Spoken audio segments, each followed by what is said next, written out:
Oui. Paré pas paré nous débouche. Donc bonsoir à tous, bonsoir à Christophe et bienvenue.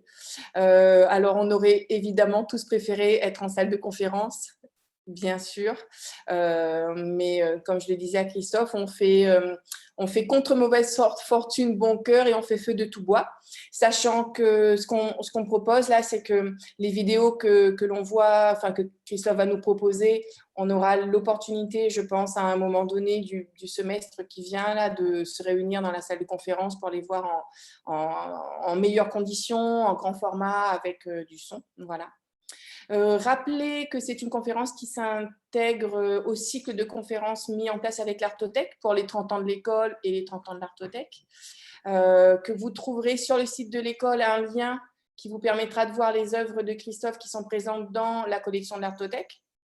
Voilà, donc c'est toujours intéressant de revoir les œuvres. Donc ce sont des œuvres qui sont plutôt anciennes, donc c'est intéressant aussi de voir le cheminement. Et quoi dire d'autre, que la prochaine conférence sera la conférence de Kako, qui a une très belle expo en ce moment au musée Léon Diers, c'est que je vous encourage à aller voir, mais peut-être que vous êtes déjà allé la visiter.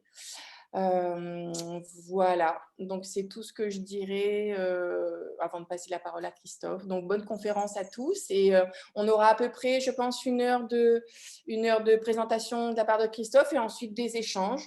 Maintenant, si vous souhaitez poser des questions en cours, à voir avec Christophe comment il souhaite fonctionner. Voilà, donc Christophe, je te passe le bâton de parole et bonne conférence. Merci pour le coup de bâton. Par contre, je ne vois pas mon icône, donc est-ce que vous me voyez, vous? Je ne vois pas Oui, petit on te écran. voit. Oui. Parce que moi, voilà, même Patricia, je ne la vois pas. Là, bon, ok. Si vous me voyez, bon, bah alors ça va. Bonsoir à tous. Voilà, alors j'ai été invité par l'ESA Réunion et par l'Artothèque à présenter cette conférence. Alors, évidemment, comment prendre, par quel bout prendre cette histoire, c'était, voilà, j'ai un peu tourné autour du pot et puis finalement, j'ai décidé de partir en fait des pièces de l'Artothèque, qui sont des pièces qui datent de ma fin d'études, 4e et 5e année, et une pièce de 2009. Et pour aller jusqu'à… Patricia m'avait parlé, quand elle m'avait invité, elle m'avait parlé de l'Expo Purgatoire, que ce serait intéressant de la présenter. Donc, je me suis dit que j'allais partir en fait les pièces de l'Artothèque pour aller jusqu'à Purgatoire et profiter aussi de ce moment pour montrer des pièces qu'on connaît assez peu, ou alors, peut-être pour ceux qui ont suivi sur ces 20 dernières années, ce sont des choses qu'on a vues et qu'on a oubliées, des choses qu'on ne connaît pas aussi. Donc, j'ai essayé de tracer un petit parcours à partir de tout ça et de me faire plaisir aussi, de montrer des petites choses qui ne sortent pas trop de mon ordinateur. Et puis, voilà, donc j'espère que ça ne sera pas trop dense. Je pense que ça le sera. Alors, voilà, le truc, c'est qu'on a une petite heure et demie. Ce que j'aimerais bien faire, c'est pouvoir présenter, et je vais aller peut-être assez vite sur certaines pièces qui… voilà, certaines fois, je me dis que c'est vraiment visuellement, c'est intéressant de voir les choses. Je vais peut-être pas m'attarder sur tout. En même temps, c'est des choses que j'avais envie de montrer. Et puis, et peut-être que je passerai plus de temps sur certaines pièces bien particulières. En même temps, si vous avez des questions, je crois que c'est aussi une façon à un moment donné d'arrêter les choses et puis de re-questionner tout ça. Parce que je risque parfois d'aller un peu vite. Donc, vous me direz… OK. Alors, c'est un petit peu troublant parce que je ne vois absolument personne. Donc, je vois juste des noms. Donc, je vais peut-être te faire le partage d'écran dès maintenant. Ah, bah ça y est, en faisant le partage d'écran, je vois. Tout le monde voit le dossier avec l'écriture en rose? Oui, c'est bon. OK. Alors…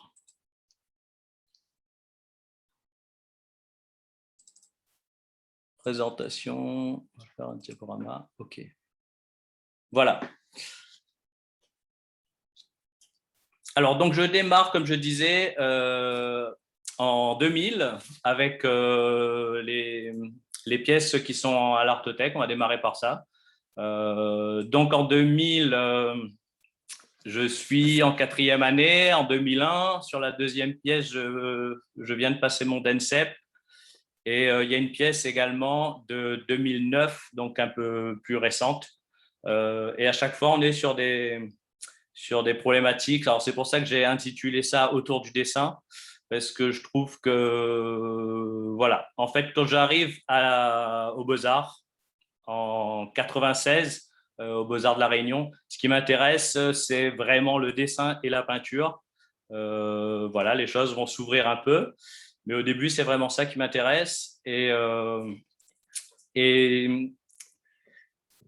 si vous voulez, ce qui va me passionner à ce moment-là aux Beaux-Arts au Port, et puis ça va continuer à Marseille, c'est tous ces artistes qui vont travailler autour du questionnement dessin et peinture. C'est-à-dire que moi, les deux m'intéressent, mais je découvre à ce moment-là des artistes qui sont dans un dialogue entre les deux disciplines, mais dans une seule pièce, c'est-à-dire dessin et peinture ensemble.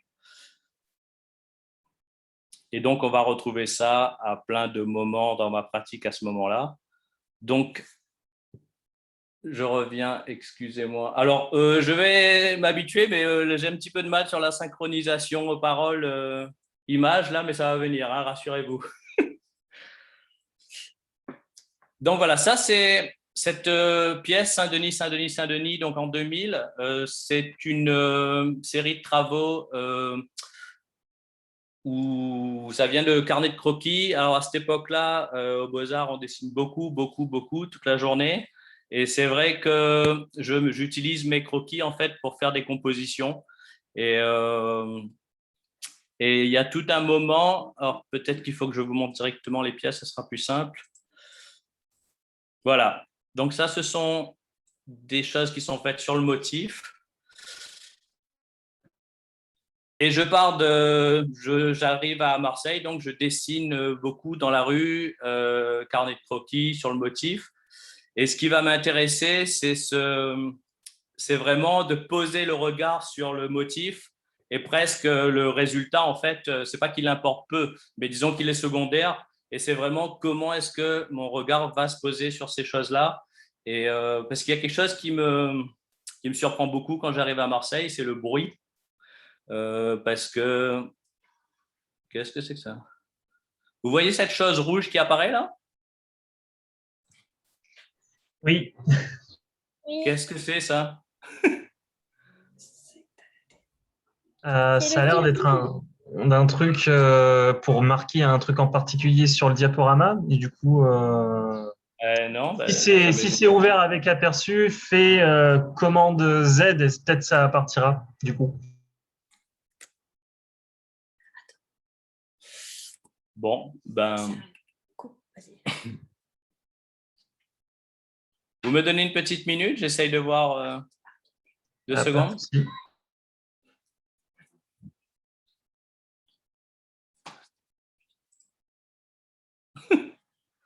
Ça, c'est parce que tu...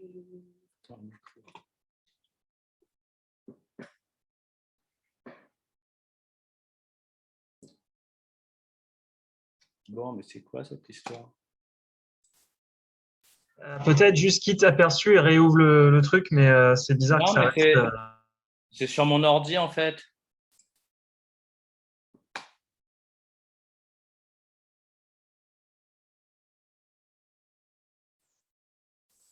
Incroyable.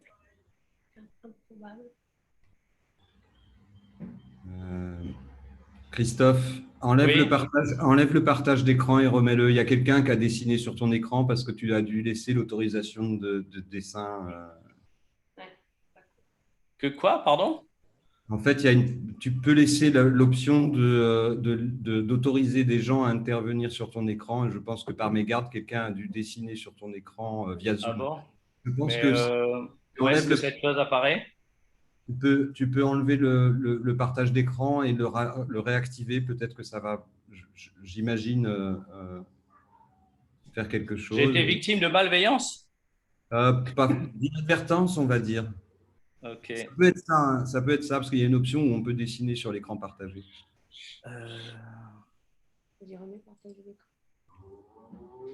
a l'air d'aller, non? Voilà, et c'est bien ce que j'avais dit. Donc, il y a quelqu'un par mégarde qui a à dessiner. Personne ne touche à son écran, s'il vous plaît.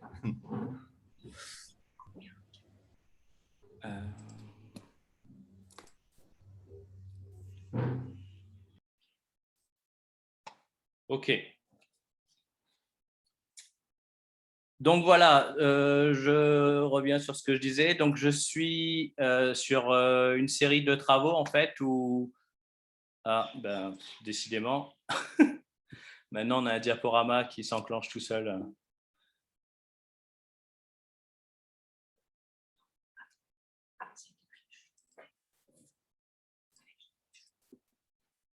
Alors je vous montre une série de dessins donc, qui sont faits sur le motif.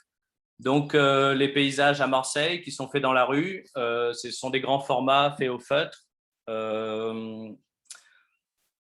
Une série de dessins aussi également faits à La Réunion autour de… Là, c'est exactement le même principe. En fait, c'est vraiment comment est-ce que je capte avec le regard et l'outil sert à enregistrer ce qui est vu. Et évidemment, il y a un décalage parce qu'on n'est pas dans du dessin entre guillemets traditionnel. Enfin, c'est un exercice que vous avez sûrement fait aux Beaux-Arts en tant qu'étudiant, mais que j'ai poussé à l'extrême comme ça pendant de longues années pour représenter, pour dessiner. Donc les cormorans. À Nîmes, c'est un dessin qui est réalisé en voiture, donc de nuit. Ben là, c'est voilà, avec juste les lumières et à droite, un dessin de la Plaine des Cafres. Alors ça, ce sont des images de ce que j'ai présenté au DENSEP. C'est juste un fragment en fait hein, d'un bout d'une pièce. Donc là, on est sur des dessins réalisés comme ça toute l'année, de toutes sortes, mélange de dessin et de peinture. Parce que ce qui m'intéresse, comme je vous disais, quand j'ai commencé au Beaux-Arts avec ces artistes qui sont dans un dialogue entre dessin et peinture, je pense à Klee, à des choses assez anciennes, hein, début du XXe siècle. Klee, Miro, Giacometti, Picasso, Basquiat, Cobra, Tombly, des gens comme ça, des artistes comme ça. Ce qui m'intéresse en fait, c'est que je revois une ancienne bataille, là, celle de la fin du XVIIe siècle entre les rubénistes et les poussinistes, c'est-à-dire la bataille entre est-ce que le plus important c'est le tracé, c'est la forme, le dessin, ou est-ce que le plus important c'est la couleur. Et ce que je trouvais intéressant avec ces artistes de l'avant-garde, hormis Basquiat et Tombly, parce que c'est un peu après, mais c'est ce que je trouve intéressant là-dedans, c'est que j'ai l'impression que c'est une redite un peu sauvage de ces artistes-là au XXe siècle. Et ça me plaît beaucoup, je trouve ça assez expressif et c'est quelque chose qui va nourrir ma peinture au fur et à mesure.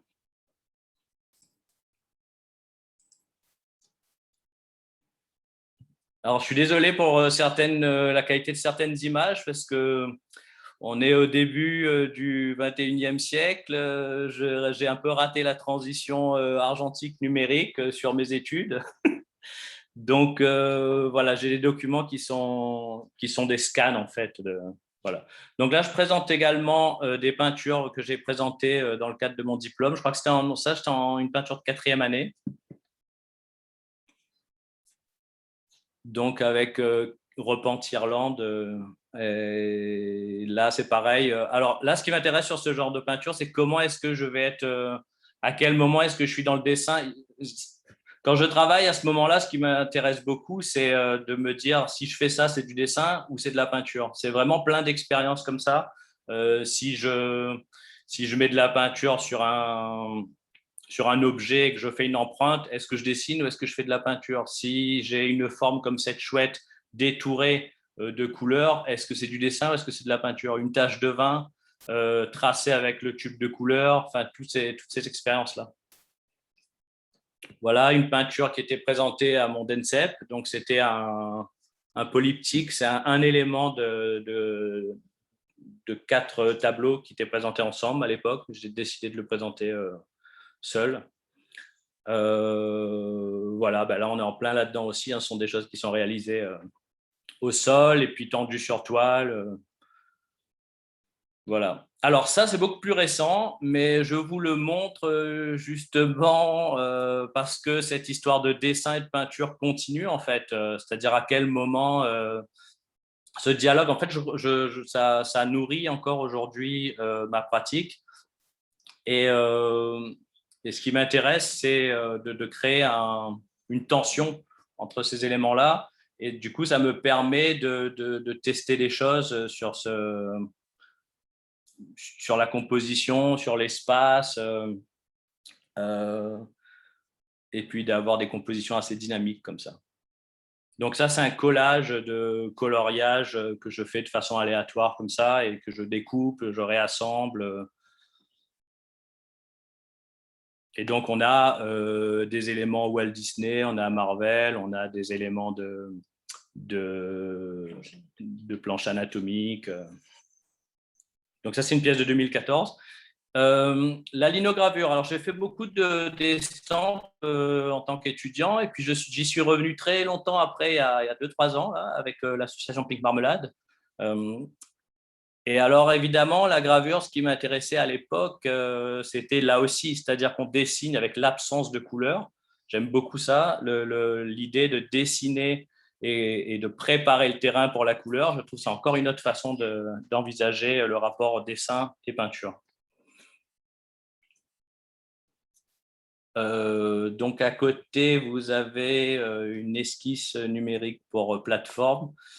Et alors là, ce qui m'intéresse aussi, c'est je pourrais faire ça beaucoup mieux sur une palette graphique, mais ce qui m'intéresse, c'est justement la saccade de la souris. C'est-à-dire que je fais ça avec la souris et puis je ne peux pas avoir un geste fluide. Et du coup, je vais créer des petits accidents comme ça.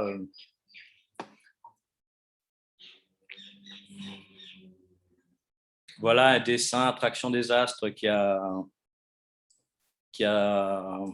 été une étude pour l'Expo Purgatoire actuellement. Donc là, c'est assez récent, ça date de 2017. Dessin qui était présenté à l'exposition. Alors, à côté, on a le dessin qui s'appelle Surtout en Grande-Bretagne. Des fois, vous avez remarqué que je nomme les dessins et à certains moments, je ne les nomme pas. Alors, c'est tout simplement des dessins qui ont été présentés en exposition. Très souvent, j'aurais donné un titre, c'est resté. Et très souvent, les autres, c'est tout simplement des dessins qui ne sont jamais sortis du carnet ou qui ne sont jamais sortis du carton à dessin. C'est juste à cause de ça. Donc, surtout en Grande-Bretagne, je reviens très rapidement sur les beaux-arts. Voilà. À cette époque-là, ce n'est pas une série, mais c'est un principe, une façon de travailler. J'appelle ça le Technicolor, comme le cinéma, là. Et en fait, le principe, c'est d'avoir une table avec plein de matériaux, d'outils, fusain, il y a absolument tout, de la gouache, tout ce qui vient. Et ça me permet, c'est assez cathartique. Et en fait, je prends ce qui vient et je me pose pas trop de questions. Et ça permet je suis pas du tout dans une série au crayon rouge ou à l'encre de Chine. Tout ce qui vient. Et du coup, j'ai des débordements comme ça, des accidents, des imprévus. Et donc, c'est un travail que je continue toujours. Et ce dessin-là fait partie de cette façon de travailler Technicolor. À côté, ce sont tout simplement des études pour les peintures. Voilà. On a des études pour Purgatoire aussi, avec le jeu entre dessin et peinture et comment est-ce que la bombe aérosol me permet justement des débordements. Enfin, c'est un peu comme l'accro de la souris. Ça, je cherche pas mal d'éléments qui vont bousculer un peu mon dessin. Voilà pour la première partie. Je voudrais vous parler d'une série ensuite de peintures. Donc ça, ce sont des peintures. Je suis rentré à La Réunion en 2004 ou 2003, je ne sais plus exactement. Et donc j'ai commencé tout simplement une série de peintures à ce moment-là, en arrivant. Donc c'est un travail que je vais vous montrer, qui a une petite quinzaine d'années.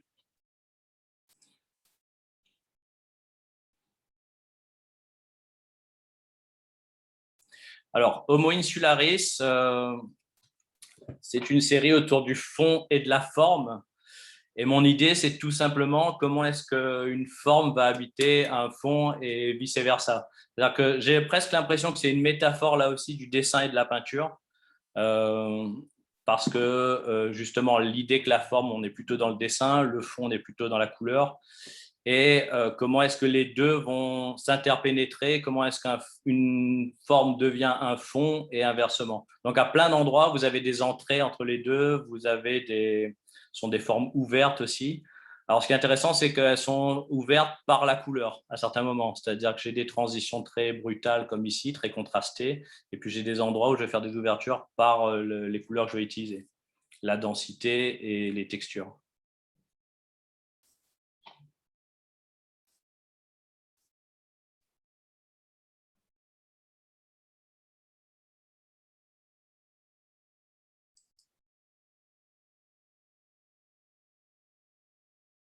Comment ces deux entités, fond et forme, font pour vivre ensemble quoi, dans un espace commun.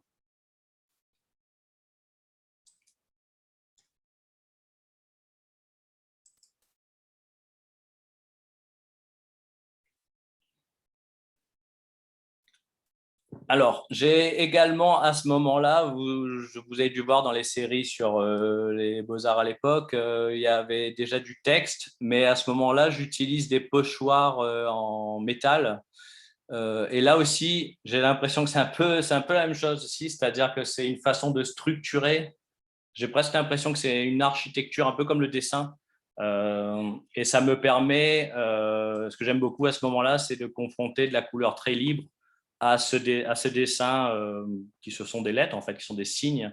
Mais du coup, j'ai un contraste comme ça qui me semble intéressant à l'époque, entre des lettres un peu administratives, cette une esthétique un peu presque administrative, et une couleur très lâchée. Et du coup, ça me permet de lâcher aussi pas mal ma façon de travailler avec la couleur.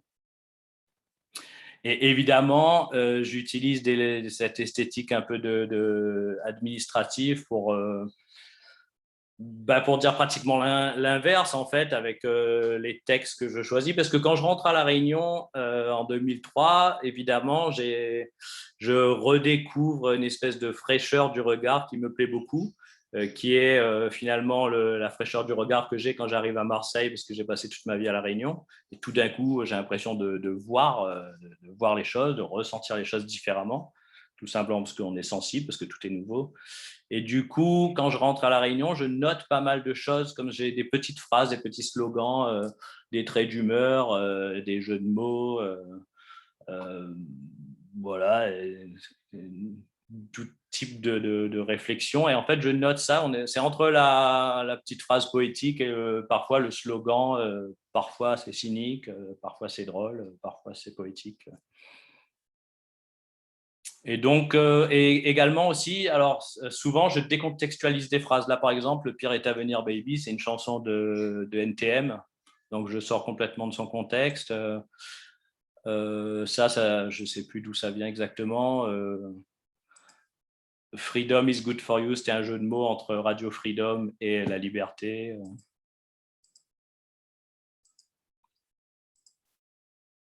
Là, c'est pareil, souvenir de communion. J'ai dû voir ça sur une assiette, vous savez, ces assiettes décoratives qu'on donne au moment des communions. Et souvent, en fait, j'utilise ces phrases ou ces slogans, je vais les greffer à des peintures. Il y a un jeu comme ça entre qu'est-ce que je mets à quel endroit, qu'est-ce que ça signifie et comment est-ce que je vais lire la forme ensuite.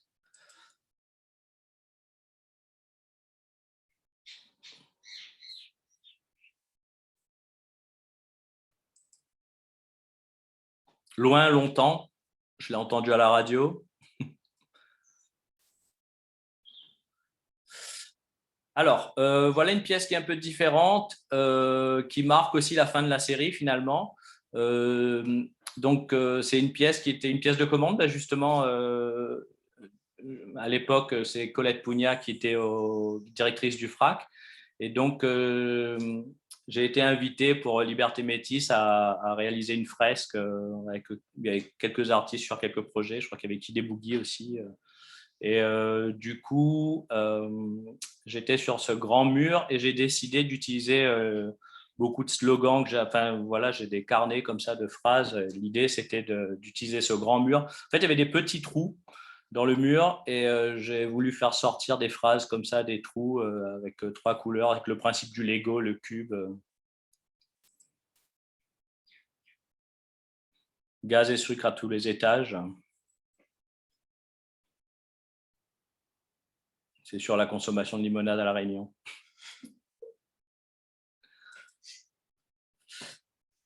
Je ne sais pas, je vais peut-être trop vite, mais en même temps, je n'ai pas le choix.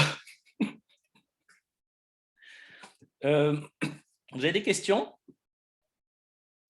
Ou vous êtes encore là? Oui, on est là. D'accord. Oui, bonjour. Je continue? Oui. D'accord. Alors, le collectif Aléa. Pardon? Je crois que c'est Amandine qui a une question Oui. qui dit dans la peinture goyave, les formes sont dessinées ou peintes? J'y retourne rapidement. Quelle forme?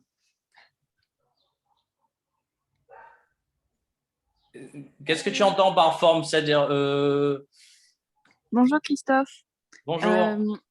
Je te demandais parce que avec toi on a fait peinte sans peinture, on a fait contraste et du coup dans dessin peinture, je me demande si tes formes elles sont du coup dessinées ou si elles sont peintes. Ben, c'est à peu près, oui, c'était tout le débat que j'ai soulevé tout à l'heure, toutes les expériences aux Beaux-Arts autour de cette idée, est-ce que si je fais ça, je peins? Effectivement, on a travaillé là-dessus en cours avec vous c'est un sujet de première année, je crois. La couleur n'est pas subordonnée au dessin, je crois que c'est ça. Ok, oui. Et du coup, effectivement, il n'y a pas tellement de réponses en fait. C'est-à-dire que c'est exactement comme quand on dessine au tube quand je dessine avec un tube d'huile, je fais un geste de dessin, je trace la ligne, on est vraiment dans le dessin, et en même temps, c'est de la couleur pure. Donc, comment est-ce qu'on peut être plus dans la peinture qu'avec de la couleur pure sans signifier uniquement avec la… Donc, en fait, je crois que c'est ces interstices qui m'intéressent. Et c'est vrai qu'avec Goyave, là, par exemple, pour moi, le titre, Goyave, l'écriture avec les lettres, on est clairement dans le dessin. Aux autres moments, ce qui est intéressant, c'est qu'on est dans des aplats, mais en même temps, ce sont des grandes zones colorées, mais ces zones colorées sont contenues. Et à un certain moment, cet aspect contenu se décale. C'est-à-dire que je pense au corps qui est là où il y a le G-O-Y, c'est-à-dire quelque chose qui est décalé, mais qui en même temps qui est contenu par une forme. Mais ce sont tout le temps, en fait, des moments comme ça, même sur le… Vous voyez si je mets le curseur là? Oui. Voilà. Là, par exemple, cette zone-là, ce qui m'intéresse, c'est qu'il y a il y a un certain lâcher-prise avec le pinceau, mais en même temps, la forme le contient. Oui. Tu vois ce que je veux dire? Ouais. C'est un peu ce que tu disais tout à l'heure pour l'étude du purgatoire. Tu parlais de la bombe, en fait, qui te permettait à la fois de dessiner et de peindre parce qu'il y avait cette espèce de limite qui était tracée. Et en même temps, c'est vaporeux. C'est ça. Et en même temps, on déborde. Mais c'est pareil, hein, le contour de la feuille, c'est aussi une limite. C'est encore une autre limite. Voilà. D'accord, merci Christophe. Mais on pourra y revenir. D'accord, super, merci beaucoup. Merci à toi. Alors, le collectif Aléa, cette histoire démarre en 2005. Et alors, c'est pareil, le collectif Aléa, je pourrais faire une conférence dessus. C'est très dense, il y a eu beaucoup de projets, beaucoup de belles choses, enfin voilà, c'est assez chargé, mais je n'ai absolument pas le temps de faire le tour de tout ça. Donc, je veux vraiment ce qui m'intéresse dans le collectif Aléa, là, si je l'ai mis ici ce soir, c'est que pour moi, c'est vraiment la découverte du travail en collaboration. Parce que effectivement, quand on est étudiant, on travaille en équipe un peu, mais puis finalement, chacun a son projet. Et le collectif Aléa, c'est l'idée de passer d'une pratique individuelle à une pratique collective et passer d'une pratique pratiquement essentiellement dessin, peinture à avec le collectif Aléa, on a fait de l'installation, on a fait du spectacle vivant, on a fait de la danse contemporaine, de la performance, de la vidéo. Et je crois que le goût pour l'interdisciplinarité arrive à ce moment-là, parce que je n'avais pas tellement ce profil-là quand j'étais étudiant, en fait. J'étais assez monomaniaque et très branché peinture. Voilà. Donc, le collectif Aléa a été fondé, je ne vais pas faire l'historique non plus, mais je vais vite en parler, avec Rio Palme et Stéphane Quinclé. Donc Rio Palme, je l'ai rencontré à ce moment-là. Stéphane Quinclé, c'est un ami de longue date, un ami artiste. Vous devez connaître son travail, magnifique de travail autour du portrait. Et donc Stéphane Quinclé, on s'est connus aux Beaux-Arts de La Réunion et du coup on a fondé ce collectif ensemble. Donc je vais vous montrer une expo qui a eu lieu à Galerie Arsenic en 2006. C'est une galerie qui est assez connue dans les années 80-90. Voilà, on y allait quand on était étudiant. C'était à peu près une des seules galeries d'art contemporain à l'époque à La Réunion. Il devait y en avoir une ou deux. Assez alternative. Pendant très longtemps, il n'y avait pas d'électricité. C'était un lieu à investir. Et donc, on a proposé cette installation avec le collectif Aléa. Ça a été peut-être la première pièce un peu d'envergure, parce qu'on a fait pas mal d'expos de peinture au début, assez classiques, tableau au mur. Et là, en fait, Sophie Rothbard, donc la directrice de la galerie, nous a dit chez nous, on n'accroche pas de tableau, chez nous, on a investi les lieux. Et on s'est dit allons-y. Du coup, comme on était dans une pratique de dessin, on a fait tourner la machine à dessin, ça ne nous faisait pas tellement peur non plus. Et du coup, on a rempli cette salle de, je sais pas, il devait y avoir 400 peintures sur noir et blanc sur papier journal. Et en fait, on a tapissé la galerie de gauche à droite et de haut en bas. J'ai quand même réussi à placer une peinture. Et alors, ce qui est intéressant, c'est que c'est une galerie qui avait très peu de moyens. Et en fait, évidemment, donc ça, ce sont le type de peinture qu'on faisait à l'époque. Et donc, c'était autofinancé, ce projet-là. Et en fait, voilà, un petit monnaie dans la main, un bout de mur dans la poche. Le principe, c'était ça, c'est-à-dire qu'au vernissage, on vendait les peintures à 10 ou 20 euros selon le format. Donc, on en a vendu 80 et on a payé l'exposition après coup comme ça. Enfin, c'était sur fonds propres au début. Et donc, il y a plein de formats qui sont comme ça partis chez les gens. Ça m'arrive encore d'en voir des fois. Et donc, tout était, si vous voulez, tout était tapissé. Donc, il y avait de la vidéo. Enfin, la vidéo, c'était très sommaire. Hein. En fait, si vous voulez, l'expo était autour de la case créole, l'imaginaire de la maison, de l'intérieur de la maison créole. Et en fait, on avait pris plein d'éléments comme ça de l'imaginaire collectif. Les murs tapissés en papier journal, le sol rouge en caustique, la telenovela dans le salon. Donc, c'était un montage un peu absurde de plein de bouts d'émissions de telenovela, Marimar et Amour, Gloire et Beauté, ces choses-là. Il y avait des bouteilles de gaz customisées, il y avait même une volaille, on ne ferait plus ça aujourd'hui, mais à l'époque, on l'avait fait, mettre une volaille dans une salle d'expo.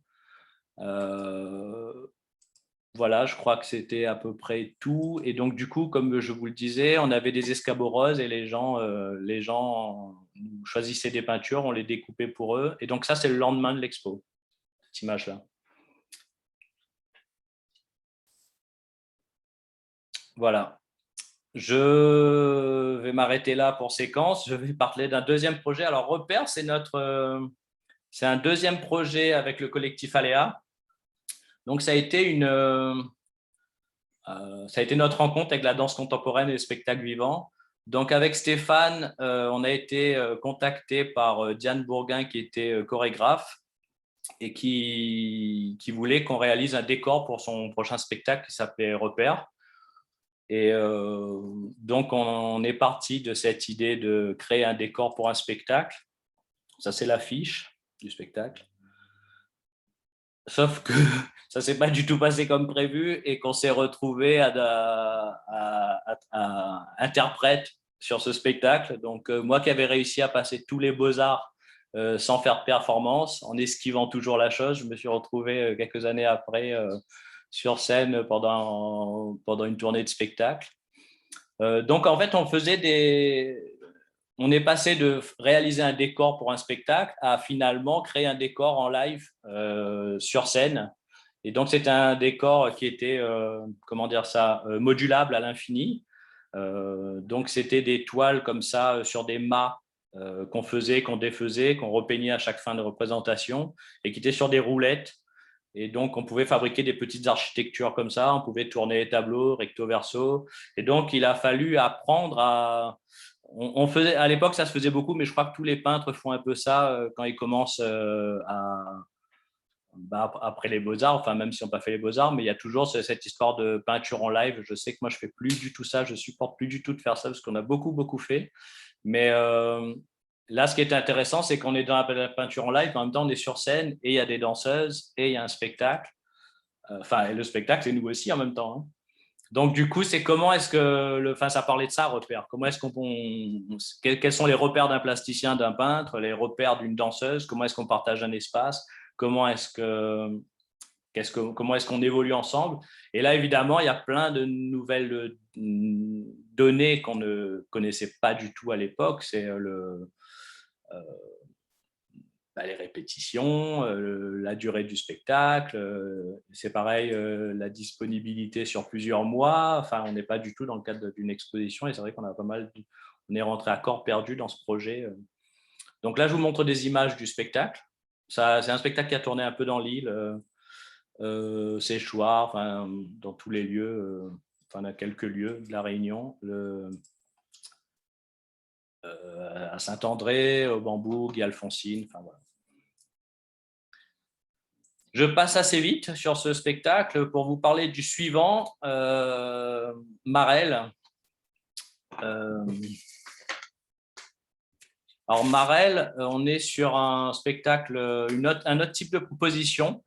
Donc, alors ce qui est intéressant, c'est que l'équipe s'agrandit, parce que là, ce qui est intéressant, c'est que au début, on est invité à faire à travailler sur le spectacle précédent, la Repère, mais puis finalement, c'est le collectif Aléa qui va porter tout ça et qui est en train de devenir donc une compagnie qui fusionne danse et art plastique, danse contemporaine et art plastique. Et donc, on a Nelly Romain, qui est assez connue dans le milieu de la danse à La Réunion, Edith Château également. Et donc, on travaille ensemble sur une autre proposition. Et c'est l'arrivée de Jean-Marc Lacaze aussi, qui est un camarade des Beaux-Arts avec qui on a beaucoup travaillé en étant étudiant. Donc, Jean-Marc Lacaze revient à La Réunion et du coup, évidemment, il est très vite greffé à ce projet de collectif Aléa. Et Jean-Marc Lacaze va apporter quelque chose de très frais aussi, déjà dans l'esprit du personnage, et puis surtout dans une maîtrise technique qu'on n'a pas du tout, nous, de notre côté, avec Stéphane Quinclet et moi-même, de la vidéo, de tous ces outils, de la technologie. Donc, du coup, c'est quelque chose qui va aussi dynamiser le collectif Aléa. Donc, c'est une proposition hors les murs qui est conçue pour être jouée dans l'espace public et qui fait la tournée des spectacles, la tournée des festivals. Donc, voici l'affiche. Ah oui, je devais vous passer le teaser, c'est vrai. Alors, comment est-ce que je sors de tout ça? Je vais vous montrer le teaser. Je ne sais pas si vous parlez spectacle vivant, mais teaser, c'est ces petits films qu'on fait pour tout simplement à destination des diffuseurs pour essayer de se faire acheter le spectacle. C'est un peu comme une bande-annonce de cinéma. Alors, comment est-ce que je sors de cette chose?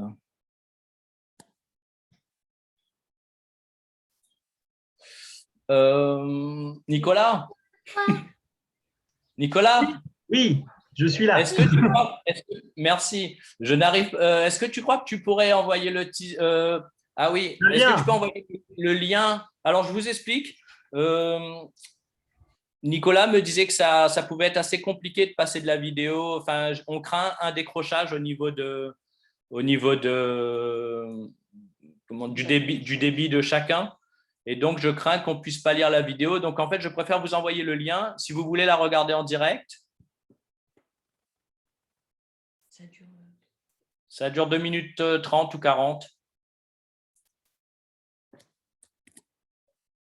J'ai envoyé le lien dans le chat, du coup. Donc, voilà. D'accord, vous pouvez le voir?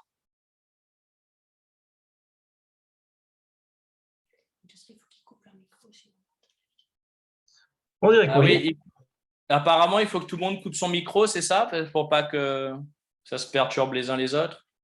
Voilà, c'est ça.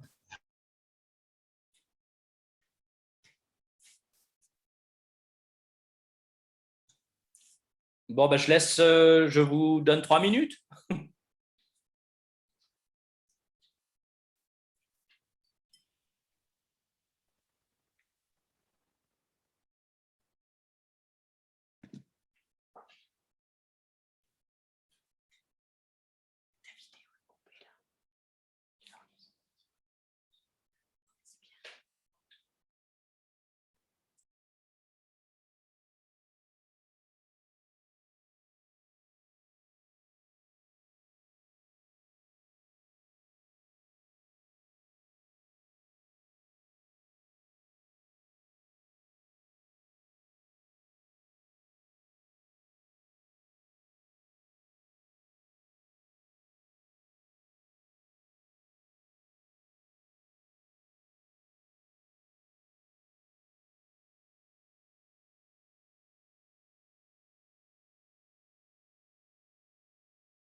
C'est trop marrant.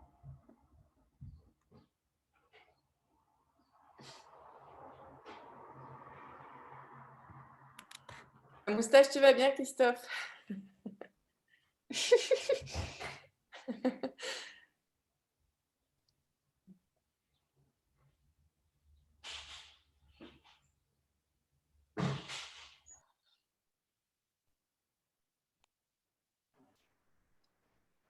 Yes.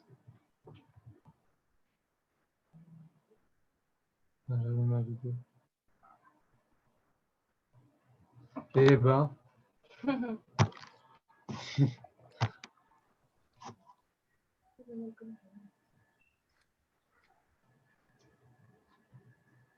En fait, je me rends compte que je parle depuis tout à l'heure sans micro. On se demandait où tu étais passé. Ouais, ben, je suis là. C'est bon, je peux continuer? Oui. Vous avez des questions? Ou est-ce qu'on voit ça après? Juste une remarque, c'est vraiment jubilatoire, hein, les 3 minutes. Ouais. Ça dit bien le spectacle et ça donne envie de le revoir quelques années après. Mais hyper dynamique et très peps. Oui, ça a pas mal tourné dans l'île. C'est une forme qui était assez intéressante parce que justement, ça permettait de participer au festival. Et ce qui était hyper intéressant, c'est qu'on l'a joué. Moi, ce qui m'intéressait avec le collectif Aléa, c'est qu'on était à la fois dans le milieu de la danse contemporaine, donc on a découvert tout plein d'horizons et plein de… C'est pareil, hein, tout le milieu de la scène, spectacle vivant qu'on ne peut pas forcément connaître en étant artiste, plasticien. Et ce qui est intéressant aussi, c'est que de l'autre côté, on a pu jouer ça sur des expositions. Carrefour d'art contemporain au Tampon, par exemple, on l'a joué. Voilà. Et puis on a donc, je vais, sans rentrer trop dans les détails parce que je suis hélas un petit peu pris par le temps, mais Donc, en fait, on a fait une espèce de projet food track autour du souvenir d'enfance, autour du monde de travail, de la société de consommation et comment est-ce qu'on mélange tous ces éléments là aussi. Toujours un peu pareil que le projet séquence à Arsenic. C'est-à-dire qu'il y a cette idée aussi d'inconscient collectif, de piocher des choses et de manipuler cette matière-là, aussi bien les nappes que le costume de Spider-Man, que les objets Made in China, que les syncrétismes, le plastique, enfin toute cette culture-là. Voilà. Je continue.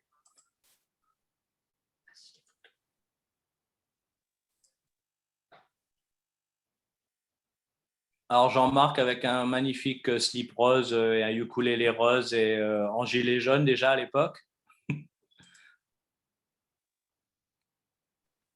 Ça, c'est un duo voilà, entre Edith Château et moi, parce que je me suis retrouvé à danser cette année-là. Voilà, ça sont des extraits d'une... Parce qu'on avait des éléments qui étaient... Il y avait, je ne sais pas si vous le voyez ici, mais en fait, il y avait des cartons qui étaient disposés de façon à former des écrans. Est-ce que Jean-Marc avait une certaine maîtrise du mapping? Donc, on a pu expérimenter ça. C'est-à-dire, je ne sais pas si vous l'avez vu, il y a aussi des projections de slogans sur les voitures, sur la voiture. Alors, projet suivant, enfin, c'est un travail que je montre assez peu aussi, de photographie. Donc, alors, je ne suis pas tellement photographe, mais l'avènement au début des années 2000 de la photographie numérique va beaucoup m'intéresser. J'ai fait de la photographie aux Beaux-Arts, oui, j'ai envie de dire pour obtenir mes crédits, voilà, c'est quelque chose qui m'intéressait, mais ça me paraissait assez lourd et comme je vous disais, je n'avais pas trop le temps, j'étais plutôt préoccupé par des histoires de peinture.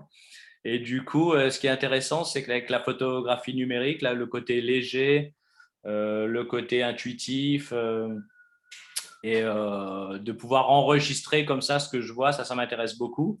Et l'aspect instantané. Donc, en fait, je vais au début des années 2000, un peu comme vous tous, hein, comme tout le monde, surtout ceux qui ont mon âge. Donc, je vais tomber dans la photographie numérique, je vais faire des dossiers dans mon ordinateur. Et en fait, j'ai plein de séries comme ça de photos.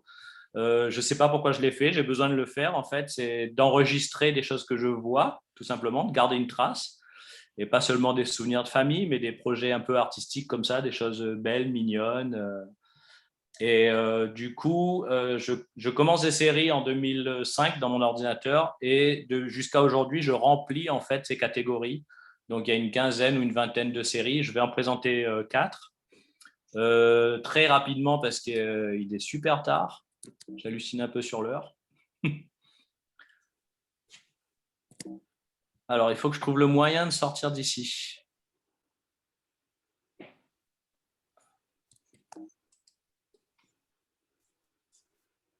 Excusez-moi 2 petites secondes.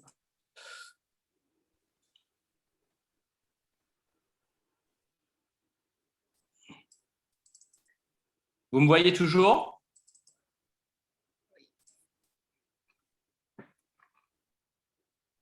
Oui, oui. Ok.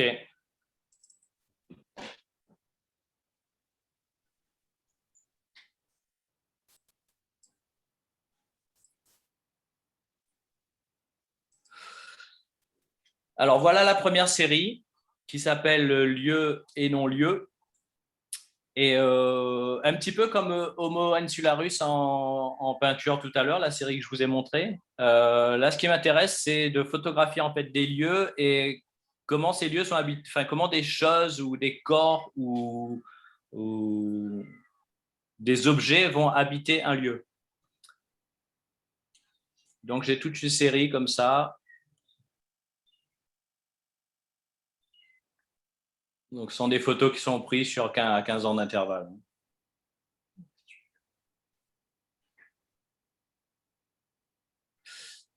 Et en fait, ce sont des travaux qui ne sont pas forcément destinés à l'exposition. Alors ça, j'ai envie d'insister là-dessus aussi, ça me paraît important parce qu'en fait, il y a plein de choses comme ça qu'on fait en tant qu'artiste qui sont pas, j'ai envie de dire, qui nourrissent le travail.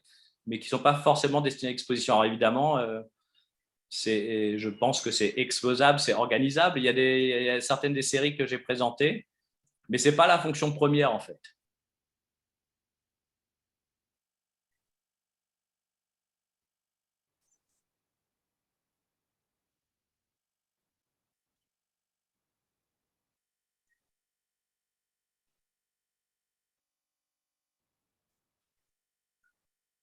Ça, vous reconnaissez peut-être, c'est au port, pas trop loin du rond-point des Danseuses. Ça, c'est la salle de peinture.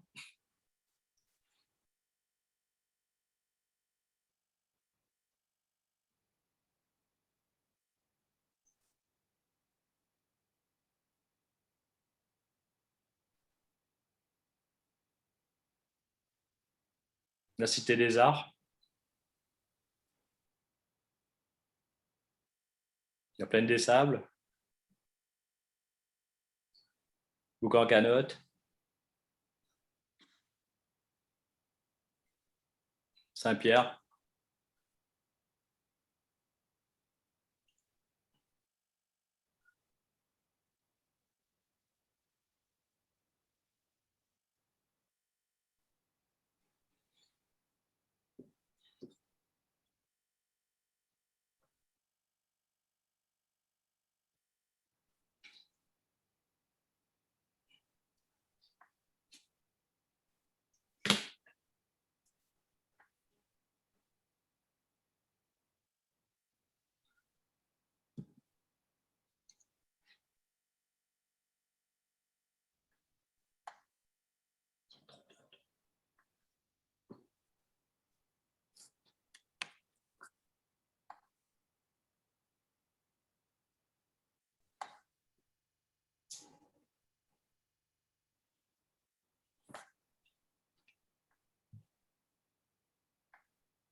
J'aime beaucoup celle-là.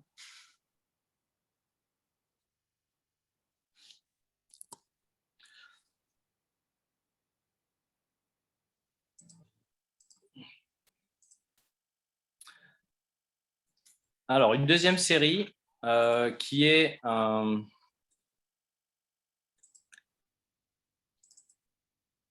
qui s'appelle Petit volume urbain. Je vais aller assez vite là aussi. Et donc, en fait, ça, c'est ma façon j'ai fabriqué un petit corpus comme ça de petits volumes, de petites sculptures, en fait, que je vois depuis des années dans la rue. Et qui sont comme une petite collection, en fait. C'est un peu ma façon à moi de faire de la sculpture avec un appareil photo.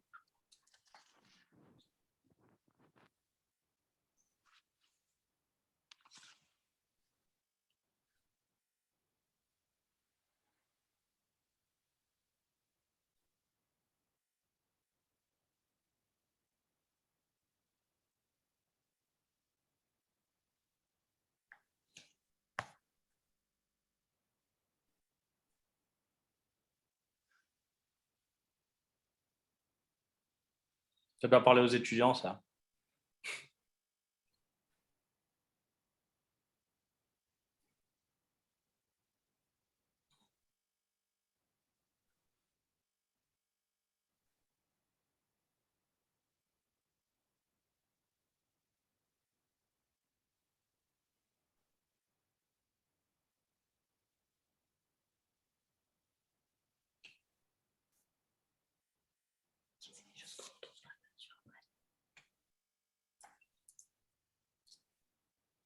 Alors, ce sont des éléments que des fois, à certains moments dans les peintures, dans la série Purgatoire notamment, il y a des petits clins d'œil, je pense à des choses comme ça, par exemple, qu'on va retrouver en fait dans les tableaux.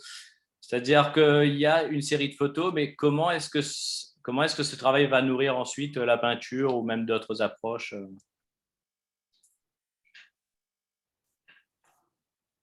Je suis assez fasciné par ce petit espace à Saint-Leu, derrière le cimetière. On dirait une installation d'art contemporain.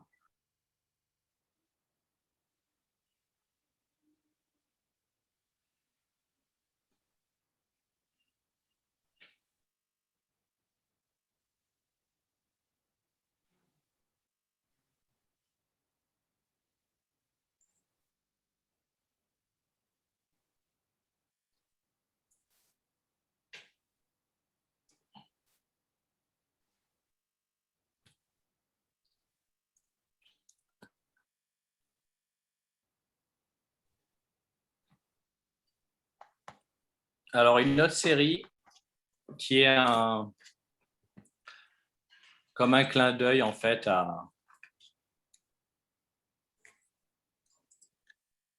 à l'enfant que j'étais, parce que je pense que c'est un de mes premiers chocs esthétiques, c'est peut-être un peu fort, mais c'est une chose qui m'a marqué quand j'étais enfant. C'est cette végétation qui pousse de façon anarchique contre les pylônes ou les poteaux d'électricité, en fait, et qui crée comme ça des créatures, enfin, qui produisent des créatures, pardon.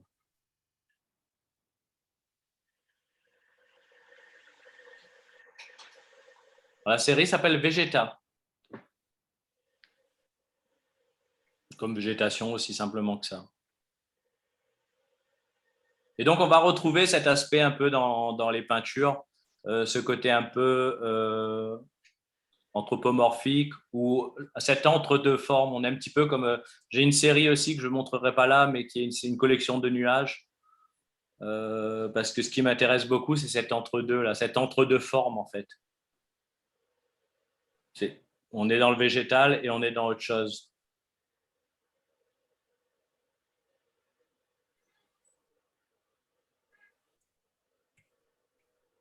Saint-Joseph.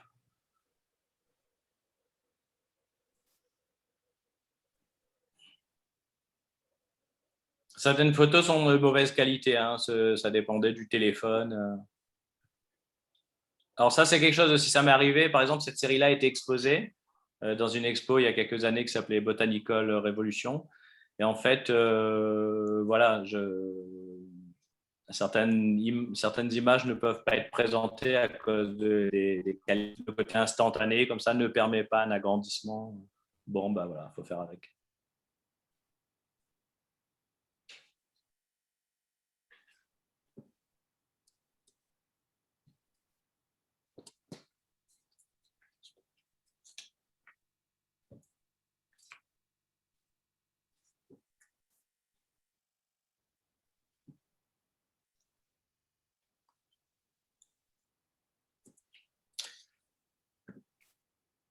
Je crois qu'il faut que j'accélère un petit peu parce que je suis très en retard.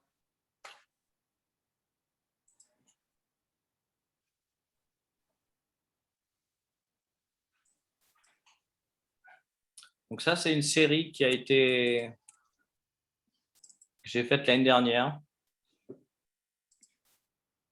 C'est pareil, c'est pas destiné pour l'instant à l'exposition.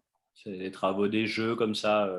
Donc, ce sont des petites compositions artisanales avec tout ce qu'il y a dans la maison, aussi bien de la nourriture, je la mange après évidemment, des jouets, des couverts, des vêtements.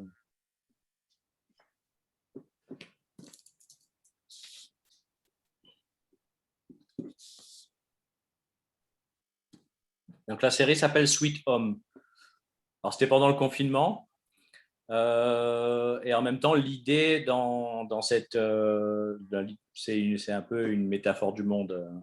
Enfin, je le présentais comme ça à moi-même au moment où je les faisais.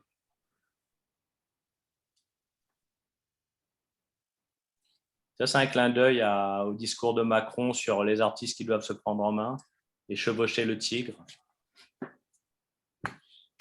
Mais je ne sais pas, en fait, les petits canards, ce sont les spectateurs ou ce sont les institutions.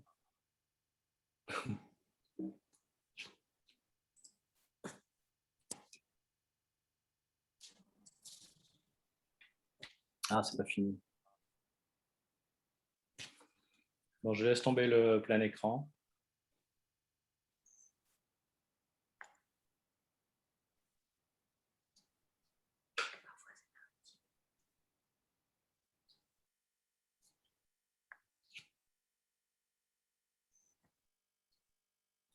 Alors, ce qui m'intéresse avec Sweet Home, c'est aussi bien de raconter des histoires, mais parfois, ça va être un rapport plastique uniquement, comme sur la dernière, ça va être la couleur. Et c'est tous les... Bah, là aussi, hein, les interstices m'intéressent beaucoup plastiquement. Tous ces endroits où les choses ne sont pas définies. Et je vais m'amuser avec ça, en fait, pour raconter des histoires ou pour être dans un sens plus... dans quelque chose de plus visuel.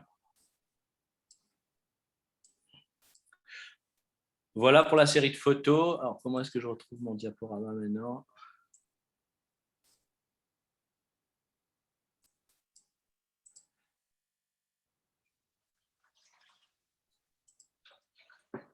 Ok, je continue.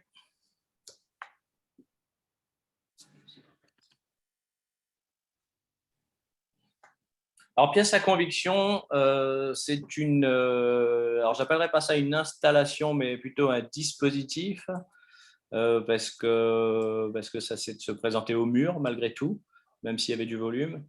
Et donc, en fait, c'est une pièce qui a été présentée dans le cadre de la recherche à l'ESA. Vous reconnaîtrez la salle d'expo. Et en 2017, à la Boxe, dans le cadre d'une exposition. Voilà. Ça, c'est la version de la Boxe. Donc, en fait, l'idée, c'était de créer une grande carte mentale comme ça, à partir de…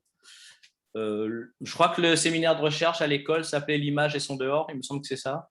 Et en fait, l'idée, c'était non pas de présenter de la peinture, mais de présenter tout ce qui, de près ou de loin, me servait comme matière pour fabriquer de la peinture, simplement. Donc, vous reconnaîtrez certaines des images photographiques que je viens de vous montrer.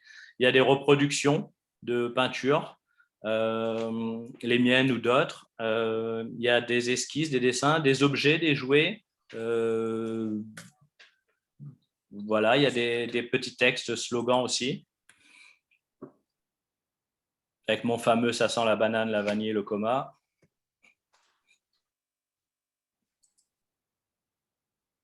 Église de Bagnères, Super 5 Blanche, c'est un rendez-vous avec Jean-Marc devant une église à Bagnères de Bigorre au début des années 2000. Et donc, en fait, ce qui m'intéresse, c'est de confronter toute cette matière et de créer du sens juste en juxtaposant les choses en îlot, comme ça, comme une très grande carte, un espèce de grand archipel où les choses vont se rencontrer, où une peinture à côté d'un objet va raconter autre chose selon l'endroit où elle est, tout simplement. Donc ça, c'est à la galerie de l'école.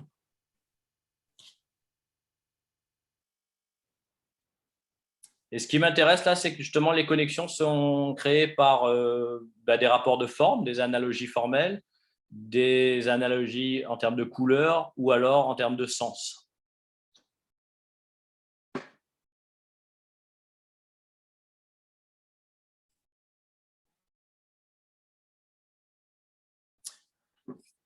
Voilà, je suis sur la dernière partie, donc sur la peinture.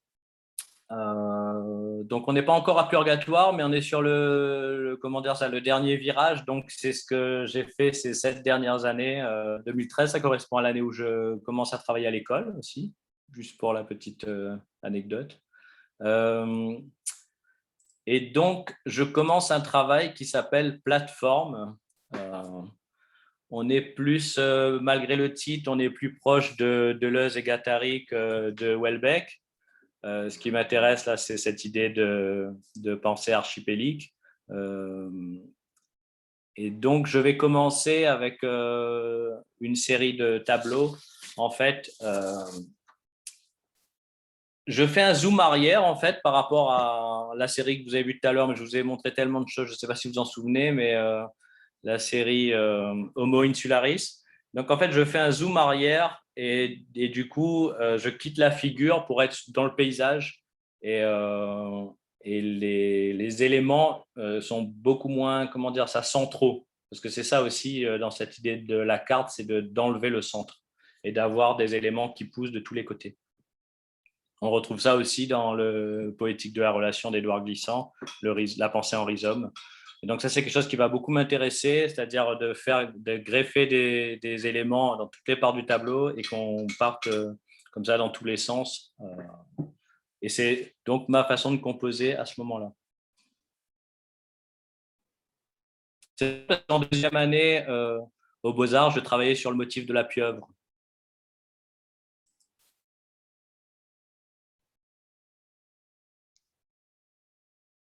Alors là, je retourne aussi sur ce… Enfin, en même temps, ça ne m'a jamais tellement quitté, mais ce rapport entre fond et forme. Mais comme je vous disais, plutôt que d'être dans la figure, même si là, on a une figure, on est plutôt dans ce rapport au paysage, justement parce qu'il y a ce zoom arrière. Et je crois qu'en fait, c'est le début là, de mon travail sur le paysage qui continue jusqu'à maintenant avec Purgatoire.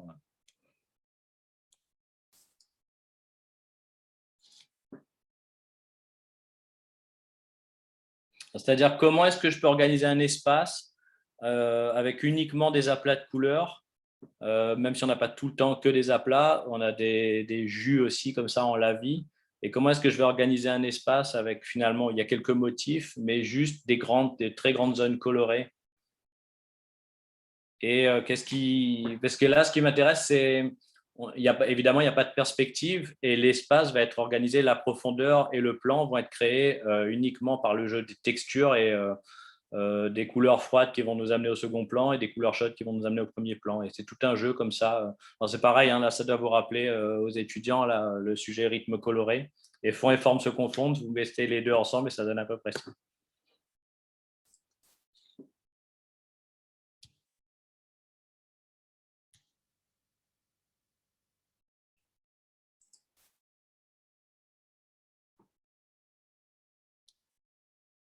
Comment est-ce que je crée de la profondeur? Non pas avec la perspective, mais uniquement avec la couleur. Et parfois, j'aime bien arriver au plan très plat, justement, rappeler le plan. Enfin, on retrouve il y a une citation qui m'a beaucoup marqué dans ma période d'étudiant, c'est Philippe Guston qui dit qu'il faut toujours il faut toujours rappeler au spectateur que ce n'est que de la peinture sur de la toile. C'est-à-dire qu'il faut toujours ramener le spectateur au plan. Enfin, de temps en temps, il faut le ramener au plan, en tout cas, qu'on ne soit pas uniquement dans l'image, mais qu'on soit dans la matérialité de la peinture.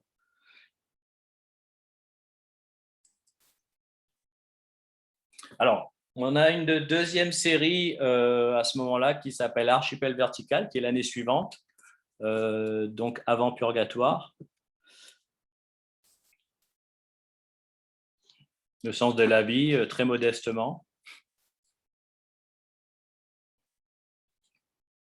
Où là, je vais me concentrer sur l'idée de haut et de bas. Ça a l'air tout bête, mais ça apporte pas mal d'éléments nouveaux dans la façon d'envisager mes compositions. Et l'idée, c'est de faire flotter les formes entre cette idée de haut et de bas. Et je continue quelque chose que j'ai commencé depuis très, très longtemps en peinture, c'est-à-dire que les tableaux, en fait, à un moment donné, quand je coince sur un tableau, j'en commence plein en même temps. Et les tableaux, c'est pareil, quand ça coince, je les retourne tout simplement et je travaille à l'envers. Donc, il y a des tableaux qui sont comme ça, commencés d'une façon et terminés de l'autre.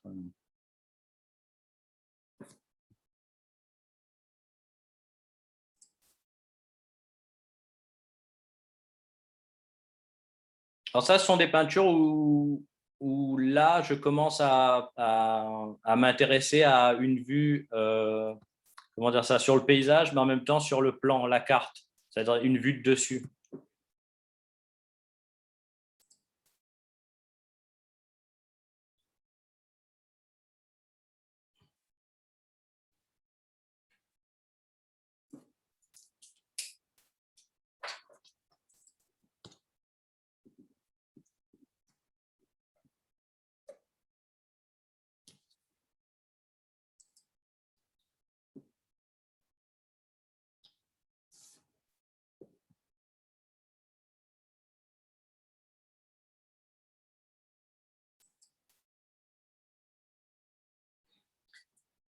Et là, dans la façon d'organiser l'espace, on reviendra là-dessus sur Purgatoire, mais c'est-à-dire que je vais, comment dire ça, organiser, déposer des choses, les effacer, jouer avec les effacements, jouer avec les superpositions aussi, les raccords.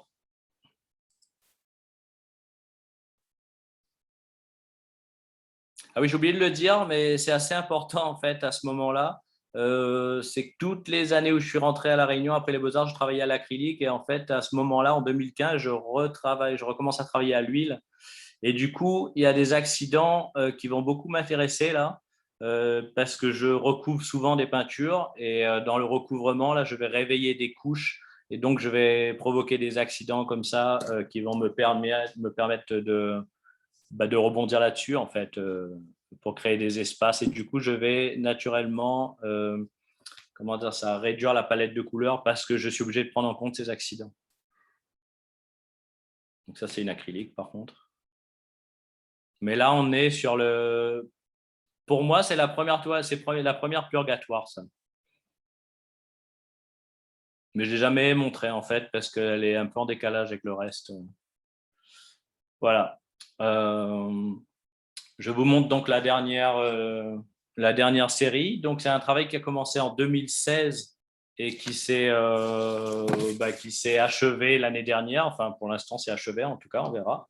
Donc, il y a eu 2 expositions. Une exposition à la Galerie Terla en 2018 et il y a eu la saison 2 en 2020. Donc, ça a fini il y a quelques semaines à la Galerie Hangar à Saint-Pierre. Alors, on est en train de travailler encore avec encore lui, Jean-Marc Lacaze, sur un film. Un film, c'est un grand mot. Hein. On est en train on a fait un petit film sur l'exposition pour garder une trace autre que de la photographie. C'est la première fois que je fais ça, mais je trouvais ça intéressant. Alors, pour l'instant, c'est une étape de travail qui est quand même assez ficelée, mais il va y avoir des entretiens. Donc, j'aimerais bien vous montrer ça. C'est un film qui dure 4 minutes un bout. Et ça, voilà, ça nous permettra en même temps de faire une petite pause peut-être et boire de l'eau. Et puis, je reviendrai un petit peu juste après. Est-ce que c'est possible, Nicolas, d'envoyer le film? Enfin, d'envoyer le lien était envoyé? Oui, il n'y a pas de souci, je vais envoyer ça. D'accord, merci.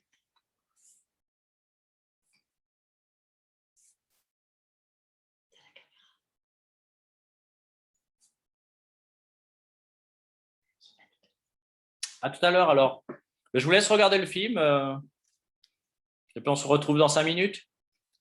Tout le monde a compris qu'il devait cliquer sur le lien Oui, et couper son micro? oui. Ok. Vous allez voir, c'est super.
Mais non, mais je vais aller trop vite.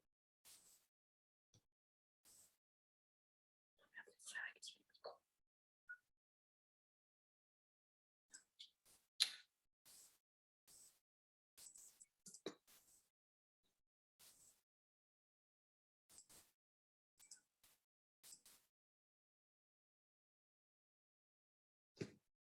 Clique dessus. Clique dessus.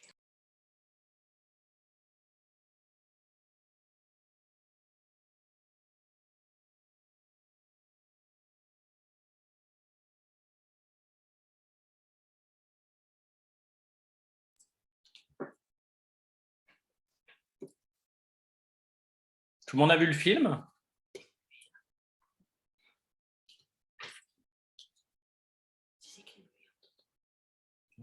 Moi, oui.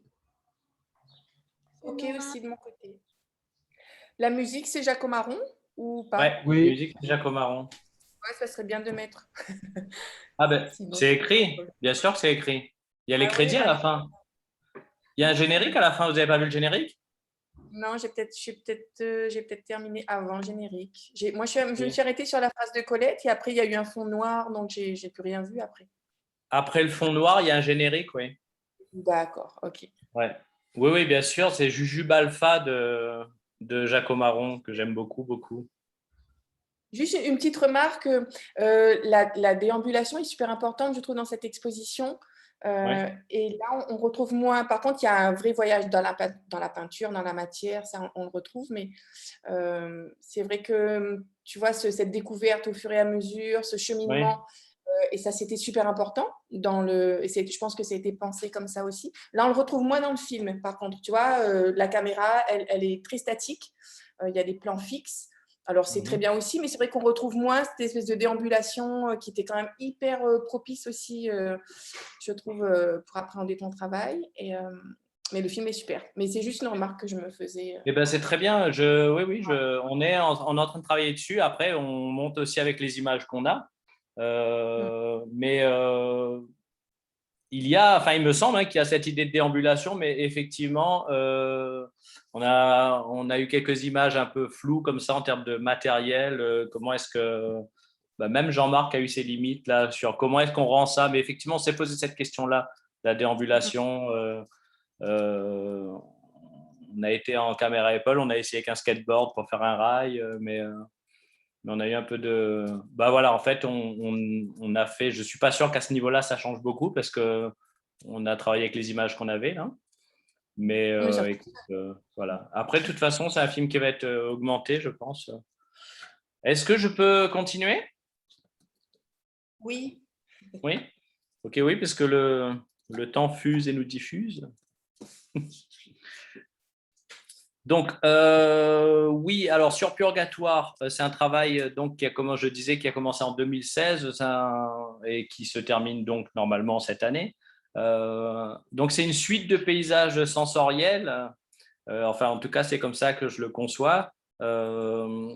Et si vous voulez, en fait, j'ai essayé de créer un langage pictural en mélangeant les codes de la cartographie, là encore, les codes du paysage, enfin certains d'entre eux en tout cas, et de l'abstraction telle que je la connais, abstraction, cartographie et paysage. Comment est-ce qu'à partir des données de ces trois grands domaines de la peinture, est-ce que je vais pouvoir m'emparer de ça et créer des jeux d'équilibre? Parce que finalement, on est encore là-dedans aujourd'hui, c'est-à-dire que je suis dans l'idée de comment est-ce que je vais trouver un équilibre entre ces éléments-là, entre les tâches, entre le dessin et… alors, je vais peut-être passer aussi quelques images parce que je suis en train de parler, je me rends compte que j'ai toujours la même image.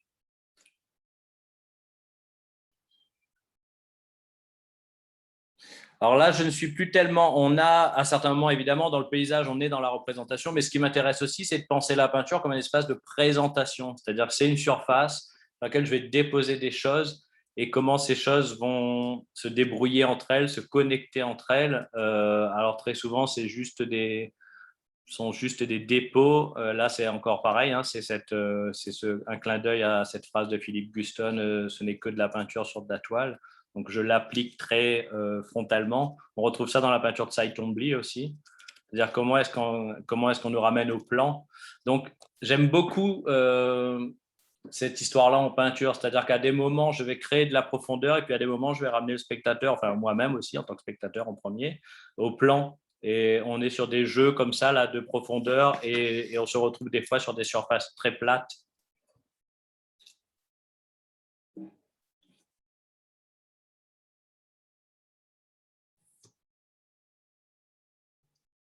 Je crois que c'est Jean Dubuffet qui disait si on veut de la profondeur en peinture, il faut faire de la plongée sous-marine.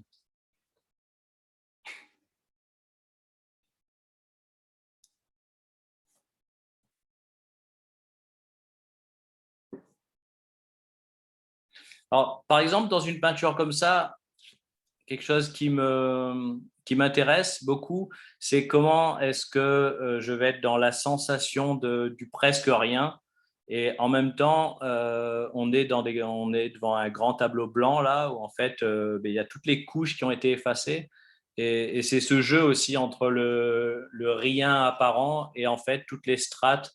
Et à certains endroits, je vais avoir des endroits qui sont des zones qui sont très fraîches et où juste avec des jus en la vie, et à des endroits, je vais avoir des empâtements. Je reviendrai là-dessus sur cette idée justement du purgatoire, de ce titre aussi.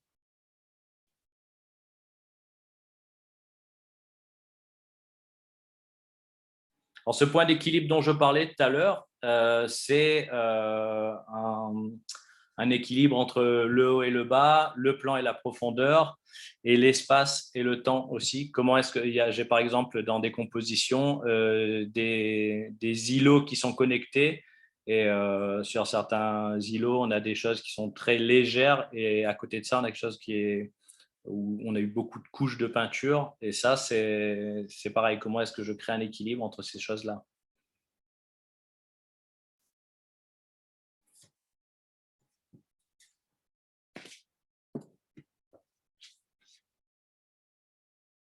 Alors, dans le passé, j'ai été avec des choses, avec des très gros pinceaux, des choses assez spectaculaires, assez pas spectaculaires, je ne sais pas si c'est le mot, mais le côté un peu action painting comme ça. Et c'est vrai que en vieillissant, je ne sais pas, enfin, en continuant tout simplement, j'ai tendance un peu à mettre ça de côté. Je le trouve très marqué en fait. Quand je regarde mes anciennes peintures où je travaillais comme ça, je trouve que c'est un côté très marqué historiquement. Ça fait très années 50, années 60, action painting. Et c'est vrai que je me méfie beaucoup de ce côté un peu spectaculaire. Je suis souvent sur des choses un peu presque timides, presque des petits gestes simples. Et en fait, comment dire ça, il me semble que le savoir-faire ou comment dire ça, mon travail, c'est de mettre en scène ces choses simples en fait. C'est-à-dire que chaque petit geste, chaque petite chose qui est faite sur cette peinture, elle peut être réalisée par, j'ai envie de dire, n'importe qui ou même un enfant. Mais ce qui, pour moi, fait partie de mon travail, c'est de mettre en scène tous ces petits gestes simples. Et c'est là où je pense que c'est sophistiqué, où c'est élaboré, parce que je dois jouer avec ces équilibres, avec ces pleins et ces vides, ces hauts et ces bas, et ce plan et la profondeur. Alors, je suis parti, peut-être qu'il faut que je parle de ça aussi. Vous avez vu dans Archipel Vertical, les séries étaient jaunes, il y avait des tableaux jaunes, il y avait des tableaux bleus, des verts. Et en fait, pour cette série-là, quand j'ai fait la première exposition, j'ai réduit en fait la palette et j'ai décidé de me concentrer sur le rose, le blanc et le gris. Je voulais éviter un côté éclaté comme ça avec 10 000 couleurs. Il y a du vert qui est entré très timidement, très subtilement au fur et à mesure. Peut-être c'est l'idée du jardin d'Éden, je ne sais pas. Mais l'idée, c'était vraiment là aussi de ne pas avoir ce fameux contraste noir, blanc, rouge qui est beaucoup utilisé dans la communication, même en politique, beaucoup utilisé par les street artistes aussi. Quelque chose de très contrasté, très, très marqué, très fort. Et en fait, c'est exactement l'inverse, cette série de peintures avec les gris, les roses et les blancs. On est dans des tons rompus. Et c'est presque quelque chose de sourd, en fait, que je recherche. C'est quelque chose de… On est dans les limbes, on est dans ce rapport-là, dans cet entre-deux, en fait, tout simplement, parce que le gris, c'est un entre-deux noir et blanc. Le rose, on est entre le blanc et le rouge. En fait, on a malgré tout ce noir, blanc, rouge, mais dans des glissements plus subtils. C'est ça qui m'intéresse, en fait. C'est un glissement sourd comme ça.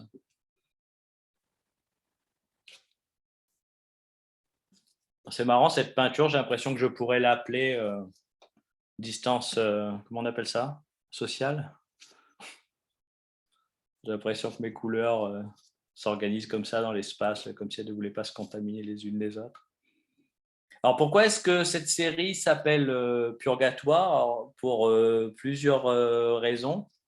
Alors, le purgatoire, comme chacun sait, c'est un espace transitoire, c'est l'antichambre entre le paradis et l'enfer. Et en fait, pour moi, c'est une métaphore un peu de la peinture. Je vais vous montrer…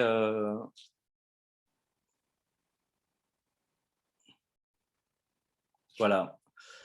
Alors, donc, voici un document donc, qui s'appelle « Les terrasses du purgatoire », qui est une illustration pour la Divine Comédie de Dante. Et en fait, on a donc… moi, je ne vois pas bien parce que j'ai les documents devant, là. Voilà, donc déjà, alors, ce que je trouve très intéressant, c'est qu'on a une île. Et donc, en fait, vous avez les terrasses avec tous les péchés capitaux, avec le paradis tout en haut. Et donc, selon votre parcours de vie, vous allez devoir vous repentir. Alors, c'est pareil, le terme repentir, je le trouve assez intéressant parce qu'en peinture, un repentir, c'est quand on revient sur un geste, sur un signe ou sur un dessin, sur une forme tout simplement. Et donc, je trouve ça assez intéressant. Et donc, vous avez toutes ces étapes jusqu'au paradis où vous devez vous repentir de péchés accomplis selon les 7 péchés capitaux et la vie que vous avez menée. Alors, tout ça pour vous dire que ça me fait un peu penser à une métaphore de la peinture et peut-être de l'artiste en général, je ne sais pas, ou même de l'être humain, hein, tout simplement. C'est que je trouve qu'en peinture, vous avez exactement de la même façon des endroits où vous avez des réussites, des choses qui fonctionnent, et puis des passages laborieux, des passages lourds, des passages où ça ne fonctionne pas, et il faut que tout ça tienne ensemble. Alors, je ne sais pas si le petit arbre qui est là-haut, c'est la peinture réussie, si c'est le chef-d'œuvre, je ne sais pas ce que c'est exactement, mais alors ça m'intéressait assez comme façon de concevoir la création et la vie en général. Alors, je vous ai montré ce document tout à l'heure, La Plaine des Sables. Ça me fait penser à ça. Alors, les images de jeux vidéo de plateforme m'ont beaucoup marqué aussi et m'ont permis d'organiser. Enfin, ça fait les espaces très simplifiés comme ça m'intéresse beaucoup aussi. Et c'est ce qu'on retrouve dans Purgatoire. Alors, comment avec voilà, on est encore dans cette histoire de dessin-peinture, comment avec quelques taches de couleur, on organise un espace et une figure. Ce sont des photos de vacances.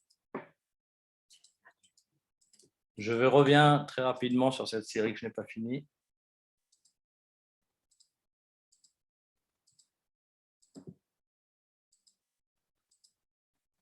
Alors, dans l'idée de purgatoire aussi, comme je disais, en fait, je couvre de signes la toile. Et il y a quelque chose d'un peu comme de l'ordre du hiéroglyphe, en fait. Ce sont des signes comme ça qui remplissent l'espace. Et au fur et à mesure, avec le blanc, le rose ou le gris, je vais, effacer des signes jusqu'à créer un équilibre comme ça. Et donc, je passe du temps en atelier où alors, les tableaux sont sur un long temps de gestation. J'en commence plusieurs en même temps, notamment à cause de l'huile aussi qui prend pas mal de temps à sécher. Mais alors, ce qui m'intéresse, c'est comment est-ce que je vais avoir des séances où on est presque dans une fièvre comme ça de signes alignés. Et je vais avoir des séances qui vont être des séances, j'appelle ça presque de nettoyage, ou est-ce que ce sont des temps de purge comme ça, parce que je purge la surface en fait de signes que j'ai envie de retirer ou qui ne me conviennent pas pour plein de raisons différentes.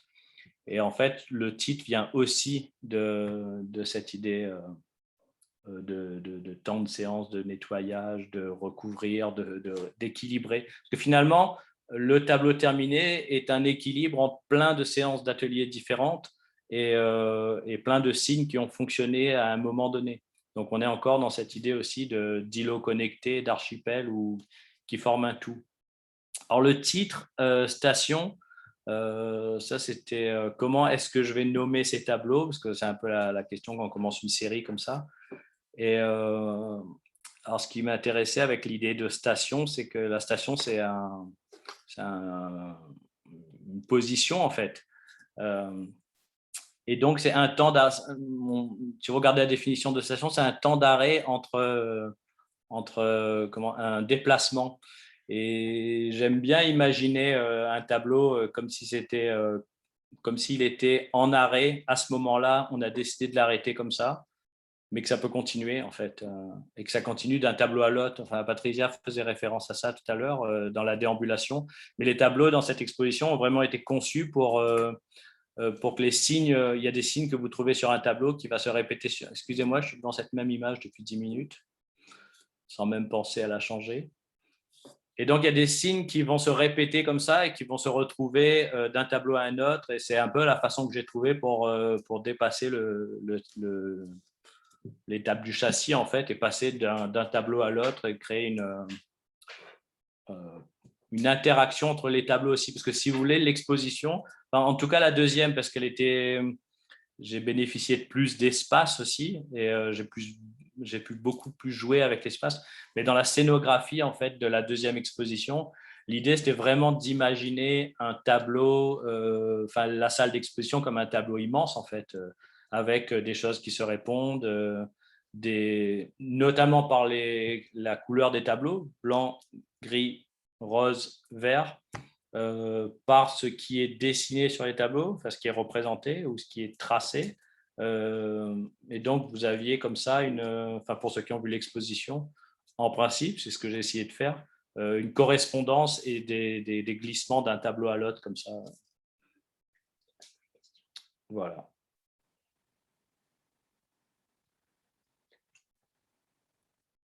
Je crois que j'ai fait le tour de la question. J'ai sûrement oublié plein de choses, mais je vous avoue que ce n'est pas très facile derrière l'ordinateur, là, comme ça. J'ai l'impression de parler un peu tout seul. Vous êtes toujours là? Oui. Oui. Oui. Et on est là. Oh, ouais. On est là. Oui. Peut-être que Oui. je vais faire, Christophe, ce que je pourrais proposer là, c'est que, bon, il est déjà 18h40 Oui, et oui. il y a peut-être des gens qui ont envie de poser des questions, ça sera peut-être plus Bien facile sûr. pour toi d'être dans Bien sûr. l'échange. De toute façon, j'ai terminé. Voilà. J'ai oublié de vous parler d'abstraction narrative, mais je vous en parlerai plus tard. Donc voilà, si vous avez des questions sur le tout, alors c'est un peu dense, hein, je ne sais pas si vous vous rappelez de tout, on a déjà oublié le début, mais si vous avez des questions, allons-y, et puis ça nous permettra peut-être d'approfondir certains points.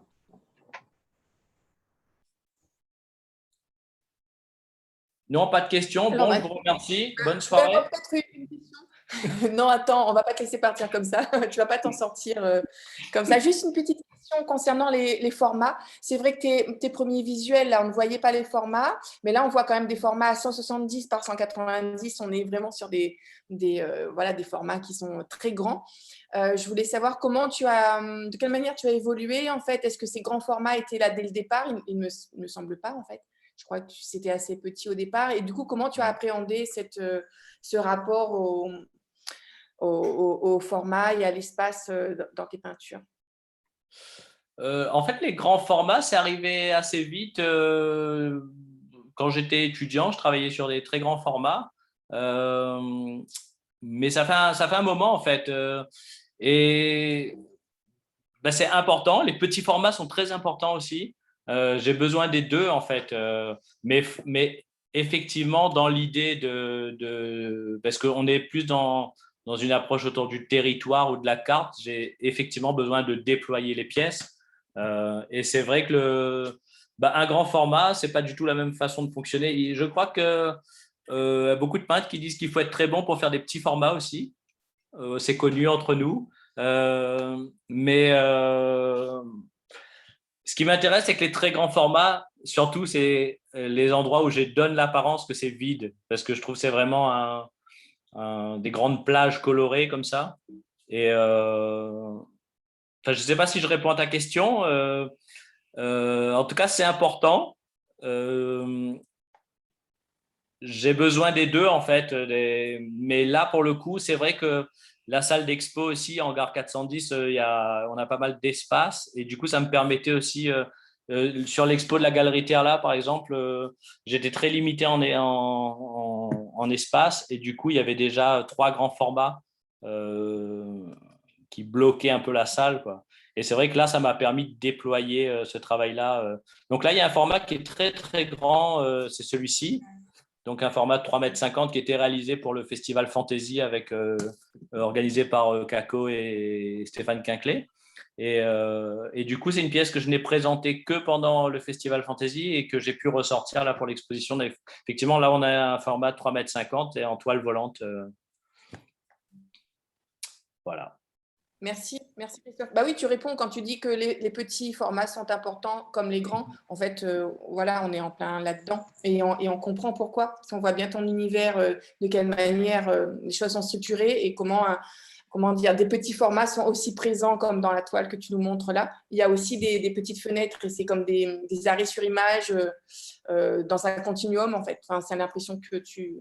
C'est complètement ça. Et puis, c'est vrai que je me rappelle de voyages d'études comme ça où j'étais allé à Amsterdam et il y avait donc la Fondation Van Gogh avec des tout petits tableaux extraordinaires. Et en même temps, j'avais une expo sur la peinture américaine, Barnett Newman, dans des formats immenses de 5-6 mètres de long comme ça, là.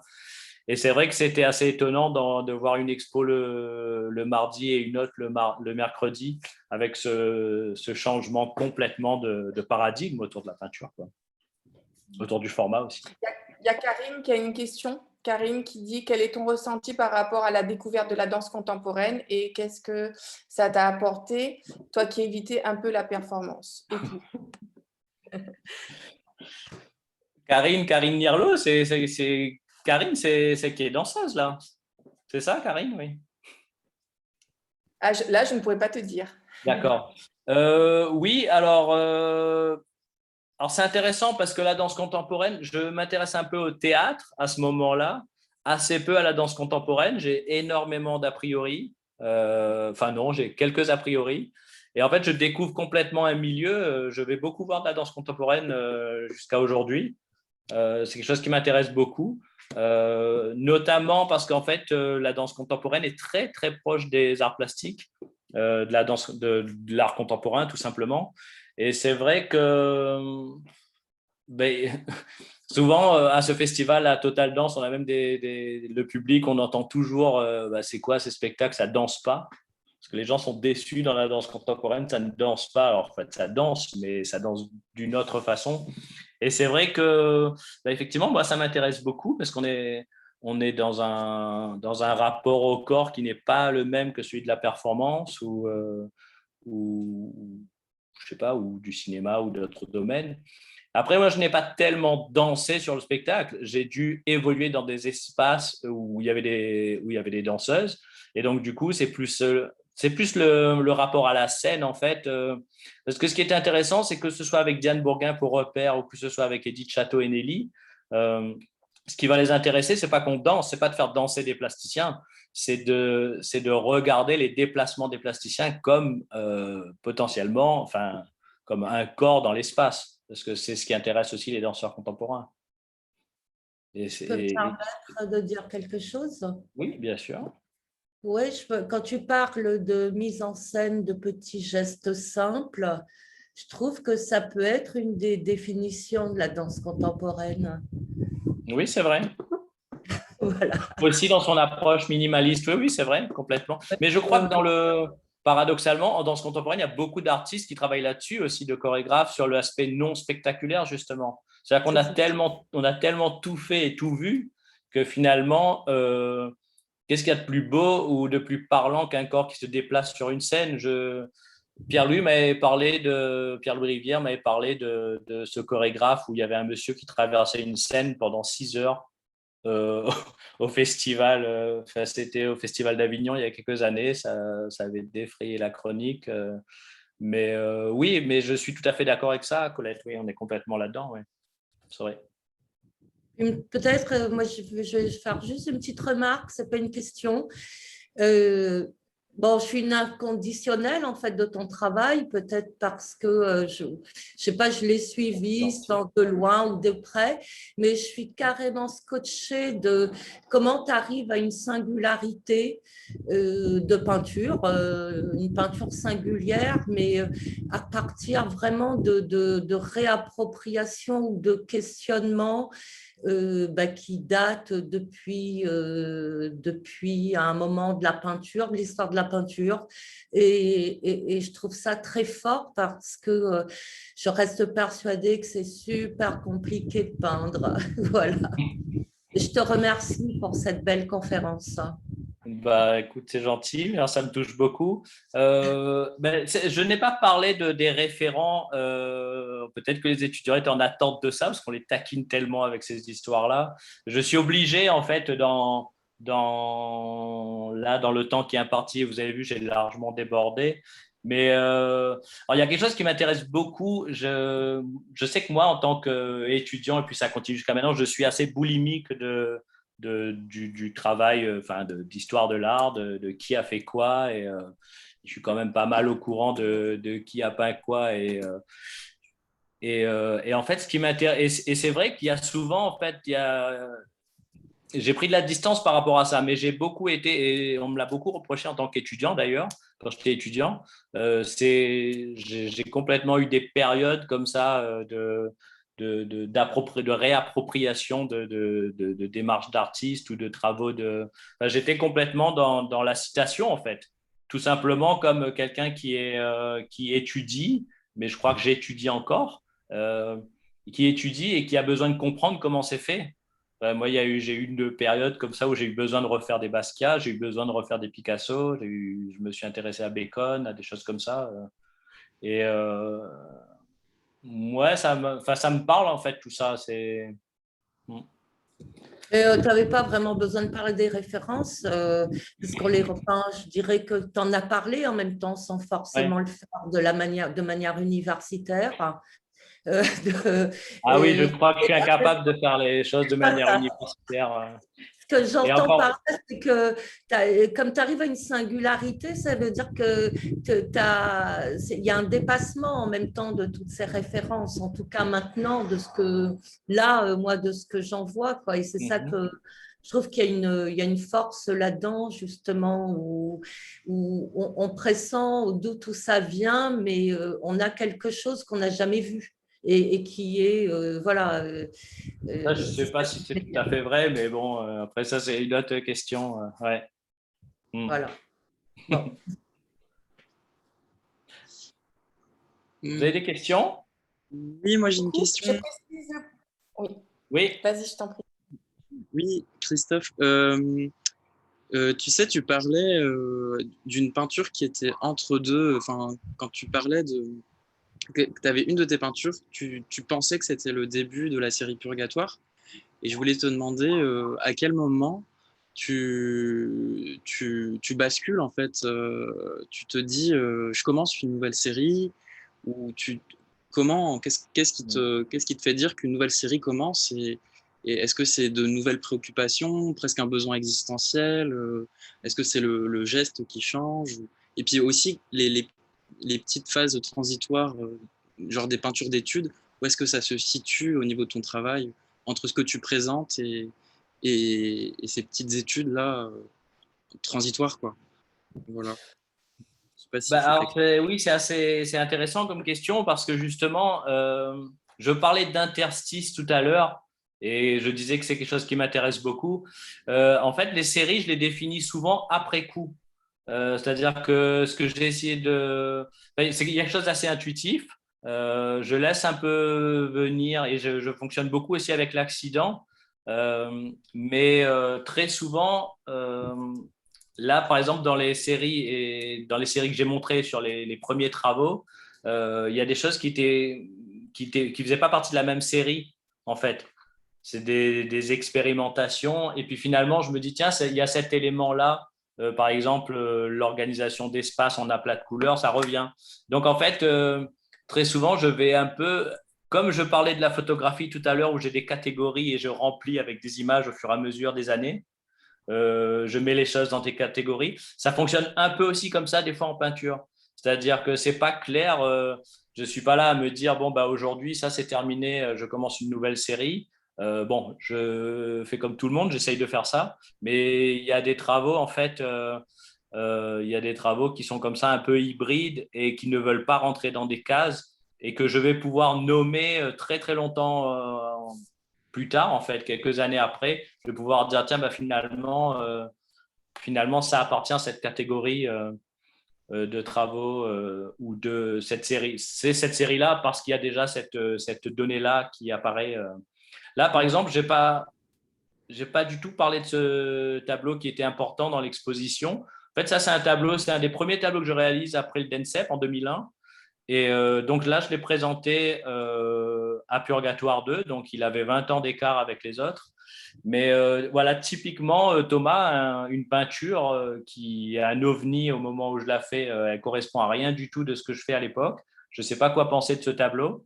Et il y a l'idée un peu d'un degré zéro comme ça de la peinture. Je crois que c'est le début du millénaire, 2001. Je crois qu'il y a un peu de la sortie des Beaux-Arts aussi. Qu'est-ce que je fais? Par où je commence? Je crois que j'ai consommé les Beaux-Arts de façon extrêmement intensive et c'était important. Enfin, j'avais Christian Jacquard qui nous disait qu'il ne fallait pas faire les Beaux-Arts à moitié, ça ne servait à rien. Soit on les fait à 200%, soit on ne le fait pas. Bon, ben voilà, j'ai essayé, c'est resté en tête, puis j'ai essayé de le faire comme ça. Mais c'est vrai que du coup, à la sortie d'école, je produis cette pièce et en fait, elle était liée à rien du tout. Et là, en fait, dans l'expo, j'ai retrouvé des enjeux en fait sur les gestes simples comme ça, juste de tracer des zéros, une ligne d'horizon qui dit le paysage. En même temps, c'est une peinture qui a été retournée parce que c'était un portrait à la base, un autoportrait. J'avais appelé ça autoportrait zéro ou quelque chose comme ça. Et en fait, cette peinture, je ne sais pas si ça lui donne du sens, mais en tout cas, elle fait partie de complètement un autre d'autres rubriques en fait d'un autre monde. Au moment où je fais ça, on n'est pas du tout dans ce que je fais aujourd'hui, quoi. Mais en même temps, je décide de la mettre dans l'exposition et elle était gardienne à l'entrée, voilà, parce que je trouve qu'il y a des enjeux dans ce tableau-là qui sont assez proches de ce à quoi je m'intéresse aujourd'hui. Je ne sais pas si je réponds à la question, mais oui, si. C'est quand même un peu comme en peinture, je fais des diversions. Mais ouais, il y a des sortes de réponses, en fait, d'écho avec ouais, cette première peinture-là, en tout cas. Oui, complètement. Et c'est vrai qu'à l'époque, quand je l'ai produite, elle ne fonctionnait pas du tout, en fait. Je pouvais la relier à rien. La première expo que j'ai faite après l'école, il n'était pas question de mettre cette peinture, ce n'était pas possible. Et je n'ai pas eu l'occasion de montrer ce travail-là, mais les premières choses que j'ai fait, parce que je suis sorti de l'école en 2001, les pièces que j'ai montrées, c'est 2006, mais il y a eu pas mal de choses, évidemment, pendant les 5 ans, mais ce sont des pièces que là, j'ai décidé de ne pas montrer, mais en tout cas, qui n'étaient pas du tout dans l'esprit de cette peinture-là. Ouais. Bien. Il est presque 19h, donc je ne sais pas si vous avez envie de continuer. Je pense que la plateforme peut rester ouverte, il n'y a aucun souci. Pour ma part, je vais devoir quitter la conférence. Je voulais remercier Christophe, remercier tout le monde. Je voulais préciser aussi que c'est Colette Pugna qui a monté qui a fait le commissariat de l'exposition de Christophe, donc c'est important et c'est super intéressant d'avoir eu son point de vue. Et c'est aussi elle qui a fait le commissariat de l'exposition de Kako. Donc la semaine prochaine, ça sera aussi intéressant, ce dialogue qu'on pourra mettre en place. La semaine prochaine, l'expo de Kako. Patricia, un petit rectificatif. Colette ? Oui, je voulais un petit rectificatif. En fait, je t'entends pas très bien. Ah, tu m'entends pas? Ça va mieux là? Oui, là, ça va mieux. Oui. Ouais. En fait, je n'ai pas sur l'expo de Christophe, j'ai écrit le texte. Je n'ai pas vraiment, ce n'est pas moi qui ai fait le commissariat. Le commissariat a été mené par Christophe et Jean-Marc ensemble. Ok. Voilà. Bon. Bon. Oui, parce que justement, à cause de Kako, Colette n'était pas disponible. Ah, c'est ça alors. Parce que j'ai demandé à Colette. En tant que commissaire la semaine prochaine. La semaine prochaine, je réglerai mes comptes avec Kako. Oui, voilà. Mais Jean-Marc et Christophe ont vraiment assuré sur leur commissariat, je trouve. Ouais. Très belle scéno. Jean-Marc a fait la scénographie. C'est ça, pour être tout à fait exact. Le commissariat, on l'a fait avec l'équipe de… Enfin, ça a été un commissariat joint, collectif. Mais ça s'est fait entre l'équipe de hangar, notamment David Léon Jiménez et moi-même. Et effectivement, par contre, Jean-Marc a été très important sur la scénographie. Il m'a aidé à trancher voilà, là où je suis capable de me perdre dans mes diversions. Jean-Marc a été très tranchant et c'était parfait. Ouais. Non, ça fonctionne très, très bien. Ben, merci. Ok, alors merci à tous. Merci à Nicolas aussi pour la technique. Oui, merci. C'est super important. Sans lui, rien ne fonctionne. Donc, merci beaucoup. Merci Christophe, merci à tous. Et puis, to be continued. On pourra continuer à discuter de ton travail à d'autres comment dire, occasions. On parlera du… Oui, ok, très bien. Okay. Je vous remercie en tout cas. Merci pour votre présence. Merci à toi. C'était super. Douille, douille. Bonne soirée. Merci.